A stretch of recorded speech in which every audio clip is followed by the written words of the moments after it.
কোনো মেয়ে থাকতো না, বিশ্বাস করুন আত্মহত্যার পথ বেছে নিত। যারা আমার এআই করা নোংরা ফটো দেখে মনে করছে যে টুম্পা এবারে যাতা করলে পড়েছে, তাদের বাড়ির মা বোনও যদি হতো তাহলে পরে তারাও আত্মহত্যার পথ বেছে নিত। আমি যে গ্রামের থেকে বিলং করি, এই গ্রামের অন্য কোনো মেয়ে হলে পরেও সেই একই কাজটা করতো। তুই লেবু জল খেয়ে আয়, একে কেউ লেবু জল দিন আর দিয়ে বলুন নেশা কেটে আসতে।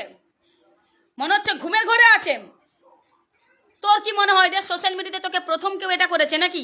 ও না, নিজেরটা কেটে দিয়েছে, তাই রক্ত বেরোচ্ছে, তাই যন্ত্রণা হচ্ছে। ঠিক মমতা বন্দ্যোপাধ্যায়ের শাসনকালে এই মেয়েটাকে নিয়ে তোরা কি করিসনি বলতো? এই মেয়েটার কি করিসনি তোরা বল, কি করিসনি বল?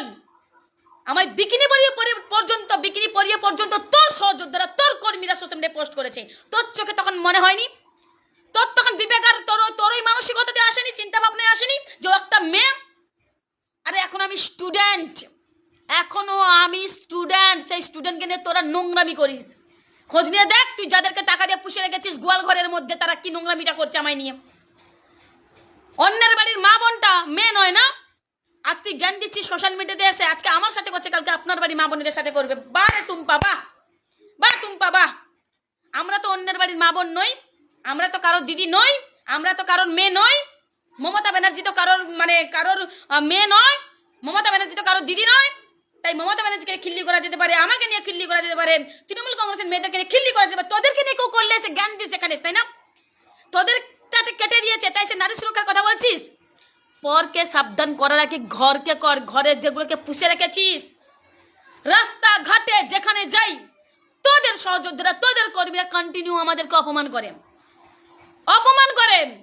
আর আমি নাইবা বললাম আপনাদেরকে যে এর সহযোদ্ধা, এর কর্মীরা সোশ্যাল মিডিয়া আমায় নিয়ে কি নোংরা মিটাপ শুরু করেছিল। একেই বলে রাখে ওরি মারেকে, বুঝলি? যেই অস্ত্রের ধার দিয়ে রেখেছিলি ওই অস্ত্রে কাটা হচ্ছিস। একটু খোঁজ নিয়ে দেখ অস্ত্রগুলো কাদের খোঁজ নিয়ে দেখ। সোশ্যাল মিডিয়াতে কারা নোংরামি করেছিল একবার তোরা খোঁজ নে।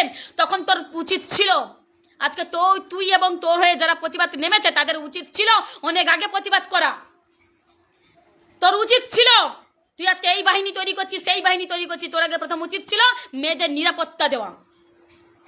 আজকে নিজেরটা যেই কেটে দিয়েছে রক্ত বেরোচ্ছে, তাই না? অপর বাড়ির মা বোনের বাড়ির সামনে গিয়ে ধর্ষণ করবো বলে আসা খুব সহজ।